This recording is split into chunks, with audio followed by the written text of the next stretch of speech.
نحمدہ ونصلی علی رسولہ الکریم۔ نئے سال کے حوالے سے کچھ باتیں آپ کے سامنے رکھنی ہے۔ آج دسمبر کی 31 تاریخ ہے۔ ہیپی نیو ایئر کے حوالے سے نوجوان طبقہ ہمارا حرکت میں آیا ہوا ہے اور ایک دوسرے کو نئے سال کی مبارکباد پیش کی جا رہی ہے۔ اس بارے میں اسلام کیا کہتا ہے اور ہمارے کلچر کو اس کے کیا نقصانات ہیں، اس کے حوالے سے میں انشاءاللہ چند باتیں آپ کے سامنے رکھوں گا۔ مذہب کی تعلیمات تو بالکل واضح ہیں۔ رسول اللہ صلی اللہ علیہ وسلم کے دور میں جب بھی نئے سال کا آغاز ہوتا تھا تو آپ صلی اللہ علیہ وسلم کیا کرتے تھے۔ ہمیں اس بارے میں حدیث سے جو ہدایات ملتی ہیں، وہ جب بھی نئے مہینے کی ابتدا ہوتی تھی تو چاند دیکھ کر آپ صلی اللہ علیہ وسلم دعا مانگا کرتے تھے، اللہم اہلہ علینا بالامن والایمان والسلامتی والاحسان۔ یہ مشہور دعا ہے کہ اللہ اس چاند کو ہمارے حق میں برکت والا بنا، سلامتی والا بنا۔ تو اگر کوئی نئے سال پر، چاہے وہ اسلامی ہو یا انگریزی سال ہو، اس میں اگر کوئی دعا مانگتا ہے کہ اللہ اس نئے سال کو ہمارے لیے برکت کا ذریعہ بنا اور جو ہم سے کوتاہیاں ہوئی ہیں آئندہ ان کوتاہیوں کی تلافی کی ہمیں توفیق عطا فرما، تو اس حد تک تو ٹھیک ہے، اس میں کوئی حرج نہیں ہے۔ لیکن یہاں دو چیزیں جو ہمارے معاشرے میں نئے سال کے حوالے سے ہو رہی ہیں وہ قابل اصلاح ہیں۔ ایک ہے نئے سال کی مبارکباد دینا، یہ غلط ہے۔ مبارکباد ہمیشہ کسی کو کسی خوشی کے موقع پہ دی جاتی ہے۔ نئے سال کا آنا کوئی خوشی نہیں ہے، اس لیے کہ ہم جتنی زندگی دنیا میں لے کر آئے ہیں، جب بھی نیا سال آتا ہے تو یہ اس کی علامت ہوتی ہے کہ ہماری زندگی میں ایک سال کم ہو گیا۔ میں اس کی ایک مثال دیتا ہوں کہ ایک شخص کو کراچی سے بٹھا کے لاہور لے جایا جا رہا ہے پھانسی گھاٹ پر چڑھانے کے لیے، پھانسی کے پھندے پہ چڑھانے کے لیے۔ کراچی سے اس کو آپ نے بٹھایا، اس مجرم کو لاہور کی عدالت میں اس کے مقدمے کی سماعت ہے اور وہاں سے اس کو پھانسی کے پھندے پہ چڑھا دیا جائے گا۔ وہ جیسے جیسے لاہور کا اسٹیشن قریب آئے گا تو اسے ہر اسٹیشن پہ کیا مبارکباد ملے گی کہ ماشاءاللہ آپ کا ایک اسٹیشن، یعنی ایک اسٹیپ آپ آگے جا چکے ہیں اور اب آپ اگلے اسٹیپ پہ جا چکے ہیں، اب آپ اگلے اسٹیشن پہ جا چکے ہیں۔ دنیا میں اس سے بڑا بیوقوف کوئی نہیں ہوگا جو اس موقع پر اس کو مبارکباد دے۔ ہم جتنی زندگی دنیا میں لے کر آتے ہیں، ہمارا ہر قدم قبر کے گڑھے کی طرف جا رہا ہے۔ کوئی دنیا میں 60 سال کی زندگی لے کر آیا ہے، کوئی 50 سال کی زندگی لے کر آیا ہے، کوئی 40 سال کی زندگی لایا ہے، کوئی 30 سال کی زندگی لایا ہے۔ نیا سال گزرنا اس کی علامت ہے کہ آپ کے قدم قبر کے گڑھے کے قریب ایک سال مزید ہو چکے ہیں، یعنی ایک سال آپ مزید قبر کے قریب جا چکے ہیں۔ تو یہ عجیب حماقت کی بات ہے کہ آپ قبرستان کے قریب ہوتے جا رہے ہیں اور آپ اس پہ ایک دوسرے کو مبارکباد دے رہے ہیں کہ مبارک ہو، آپ کی زندگی میں 50 سال آپ لے کر آئے تھے، اب صرف 49 سال رہ گئے، اب صرف 48 سال رہ گئے، اب صرف 47 سال رہ گئے۔ تو موت کے قریب جانا یا موت کے منہ میں جانا یا موت کے قریب ہوتے چلے جانا، یہ کوئی خوشی کی بات ہے کہ آپ ایک دوسرے کو اس پہ مبارکباد پیش کریں؟ ہم لوگ بہت ساری چیزیں غوروں سے لیتے ہیں اور بغیر سوچے سمجھے، جو لینے کی چیز ہے وہ تو لیتے نہیں، ان سے ڈسپلن نہیں لیتے، ملک سے محبت ہم ان سے نہیں لیتے کہ وہ اپنے ملک سے کتنی محبت کرتے ہیں، ملک کے کیسے وفادار ہوتے ہیں، نظم و ضبط ان کا کیسا ہے۔ یہ چیزیں جو لینے کی تھی وہ تو ہم لے نہیں رہے۔ جو اوٹ پٹانگ چیزیں ان کے معاشرے میں چل رہی ہیں، بیکار قسم کی چیزیں چل رہی ہیں، وہ ساری ہم بھرپور طریقے سے اڈاپٹ کر رہے ہیں وہاں سے۔ تو ایسی حماقتوں سے اجتناب کرنا چاہیے۔ نیا سال کوئی مبارکباد کا موقع نہیں ہے کہ آپ کسی کو مبارکباد دیں، یہ کوئی تک نہیں بنتا مبارکبادی کا۔ کسی کے ہاں بچے کی ولادت ہو، مبارکباد کا موقع ہے، خوشی کا موقع ہے۔ کسی کی شادی ہو رہی ہے، خوشی کا موقع ہے۔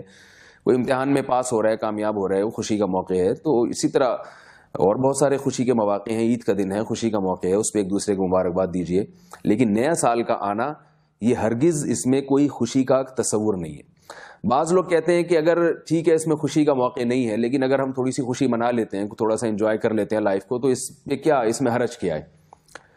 تو دیکھیں، لائف کو انجوائے کرنا یا خوشی منانا ٹھیک ہے، اس پہ کوئی نہ اللہ کی طرف سے پابندی ہے نہ گورنمنٹ کی طرف سے کوئی پابندی ہے، لیکن اس کے کچھ اصول اور ضوابط تو ہوا کرتے ہیں نا۔ ایک موقع، پنجابی میں ایک مثل مشہور ہے نا، میں اس وقت ہوں بھی لاہور میں تو وہ مثال یہاں زیادہ سمجھ میں آئے گی۔ گل ویلے دی تے پھل موسم دا، کہتے ہیں بات ہمیشہ پتے کی کرو اور پھل ہمیشہ موسم کا کھاؤ۔ آپ دسمبر میں اگر آم کھا رہے ہیں تو یہ اسٹور والا آم ہے، یعنی موسم کا پھل نہیں ہے، یہ آپ کو بیمار کرے گا۔ یہ آم جب آم پیدا ہوتا ہے اسی وقت کھایا جائے، اور گرمیوں میں آپ کینو اور مالٹے کھا رہے ہیں تو وہ سڑے ہوئے مالٹے ملیں گے آپ کو۔ تو خوشی کا کوئی موقع ہو تو آپ ضرور اس کو منائیں، سیلیبریٹ کریں، لیکن جب کوئی موقع نہیں ہے، میں نے بتایا کہ یہ تو آپ کا روزانہ ہر آنے والا دن جو ہے نا وہ موت کے قریب ہوتا چلا جا رہا ہے، تو یہ اپنی زندگی کو نئے عزم کے ساتھ اپنی کوتاہیوں کی تلافی کا کرنا اور ان کوتاہیوں کی تلافی کی طرف توجہ دینا، اس کا موقع ہے. جب آپ اس کو خوشی منائیں گے اور سیلیبریٹ کریں گے تو آپ ان چیزوں سے غافل ہو جائیں گے جو کرنے کے کام ہیں، ان چیزوں سے آپ غافل ہو جائیں گے. اس لیے اس کو سیلیبریٹ نہیں کرنا چاہیے. یہاں ایک بات اور بھی میں کہوں گا، بعض لوگ تھوڑا سا نئے سال کی مخالفت میں غلو بھی کرتے ہیں. کل کسی نے کوئی میسج بھیجا کہ آپ کو غیر اسلامی سال مبارک ہو. یعنی ایک تو چاند کے حساب سے چلنے والا سال اسلامی ہے، تو اب لوگ سمجھتے ہیں کہ جو سورج کے حساب سے جو سال چل رہا ہے وہ غیر اسلامی ہے. تو یہ بات غلط ہے کہ جو چیز اسلامی نہ ہو ضروری نہیں کہ وہ غیر اسلامی ہو. ہر وہ چیز جو اسلامی نہیں ہوتی اس کو غیر اسلامی سے تعبیر نہیں کیا. یعنی جو آدمی ذہین نہیں ہے تو اس کا مطلب یہ نہیں کہ وہ بیوقوف ہے. کہ لوگ ہوتے ہیں کچھ بہت ذہین ہوتے ہیں، کچھ متوسط ہوتے ہیں، کچھ بیوقوف ہوتے ہیں. تو اگر آپ کسی کو کہہ دیتے ہیں کہ یہ ذہین نہیں ہے تو ضروری نہیں کہ وہ جو ہے وہ بیوقوف ہو. آپ کسی کو کہتے ہیں کہ یہ خوبصورت نہیں ہے تو ضروری نہیں کہ وہ بدصورت ہو.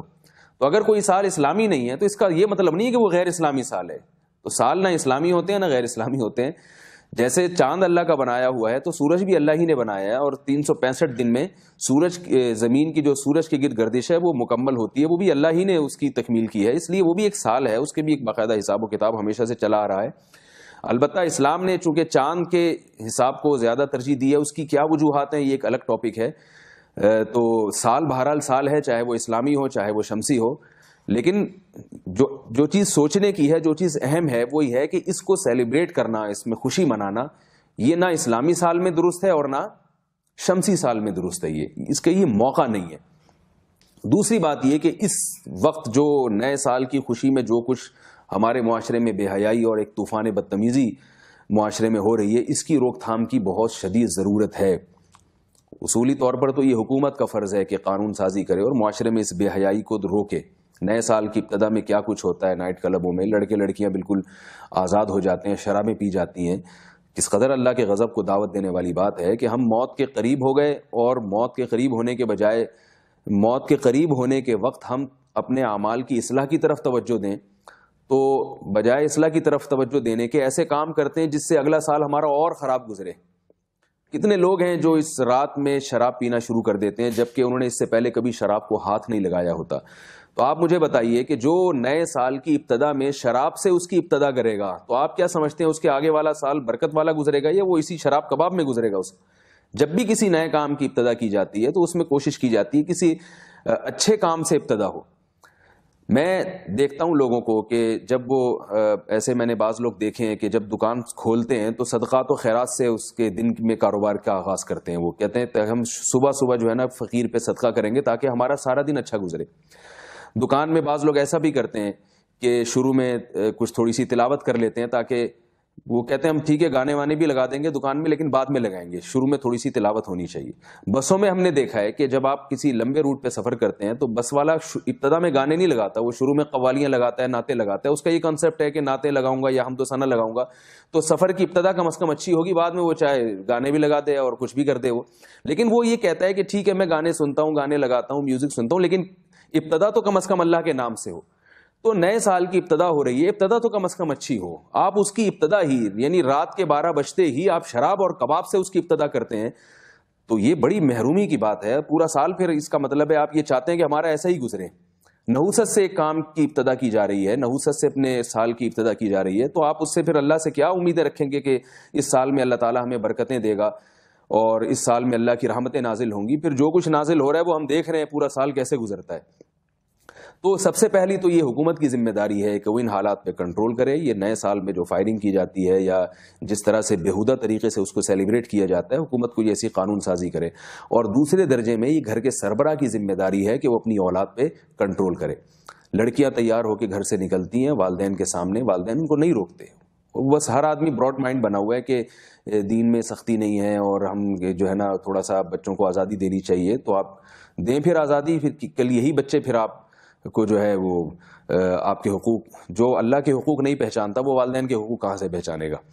تو کل یہی بچے پھر والدین کو ستاتے ہیں. جب وہ آزاد ہو گئی، اس میں بچی میں شرم و حیا نکل گئی، وہ اپنے والدین کے سامنے اپنے بوائے فرینڈ کے ساتھ گھوم رہی ہے، تو جب شرم و حیا اس کی نکل گئی تو شرم و حیا ہی تو وہ چیز ہے جو بڑوں کا ادب کرواتی ہے، گھروں کے ماحول کو درست کرواتی ہے. تو جب شرم و حیا اس سے بچی سے نکل جائے گی تو آپ کہاں اس سے توقع رکھیں گے کہ وہ پھر والدین کا بڑھاپے میں احترام کرے گی. یہ تو سارا کلچر ہم یورپ سے لے رہے ہیں. تو یاد رکھیے جب یورپ کی آپ چیزیں لیں گے تو پورا فیملی سسٹم یورپ والا ہی آئے گا. پھر والدین یہ توقع نہ رکھیں کہ بڑھاپے میں بچے ہماری خدمت کریں گے. انہوں نے گوروں کو نیا سال جیسے مناتے ہوئے دیکھا ہے تو وہ بوڑھوں کی جو گورے جس طرح سے اپنے والدین کی خدمت کرتے ہیں نا، وہ خدمت بھی پھر اسی طرح سے کریں گے. وہ بڑھاپے میں آپ کو اولڈ ہاؤس میں داخل کر دیں گے. تو آپ کو اللہ اس کے رسول کی رضا کی فکر نہیں ہے تو کم از کم آپ اپنا مستقبل تو سوچئے کہ ہمارا بڑھاپا اچھا گزرے، ہم اپنے بچوں کو کچھ دین سکھائیں، کچھ اخلاق سکھائیں، شرم و حیا سکھائیں، تاکہ وہ بڑھاپے میں آپ کی خدمت تو کریں کم از کم. ورنہ وہ بڑھاپے میں آپ کو بھی اولڈ ہاؤس میں پھینک آئیں گے جا کے. اور کیونکہ آپ ان کی جو لائف جو انجوائے کرنا چاہتے ہیں اس میں بوڑھے والدین رکاوٹ بنتے ہیں. کھانستا ہوا باپ اور جو ہے نا وہ ٹی بی کی مریضہ اس کی ماں، اگر اور وہ درد سے کراتی ہوئی اس کی ماں اور والدین، یہ پھر لائف کو انجوائے تھوڑی کرنے دیتے ہیں. میں نے ایسے لوگ بھی دیکھے ہیں کہ 10 سال ہو گئے والد کو لقوہ ہے، بلکہ والد کو جو ہے وہ کوما میں گیا ہوا ہے اور بیٹا 10 سال سے اپنے باپ کی خدمت کر رہا ہے. تو آپ کیا سمجھتے ہیں کہ شراب پینا اور زنا کرنا اور لڑکیوں سے اس طرح دوستیاں لگانا، کیا ان لوگوں میں اتنا جذبہ ہوتا ہے کہ 10 سال سے ایک آدمی بستر پہ پڑا ہوا ہو اور کوما میں گیا ہوا ہو اور وہ بچے اس کی اس طرح سے خدمت کر رہے ہوں؟ ظاہر ہے اس خدمت کے لیے قربانی چاہیے. خواہشات کی پیروی کرنے والے میں یہ قربانی کا یہ جذبہ نہیں ہوتا.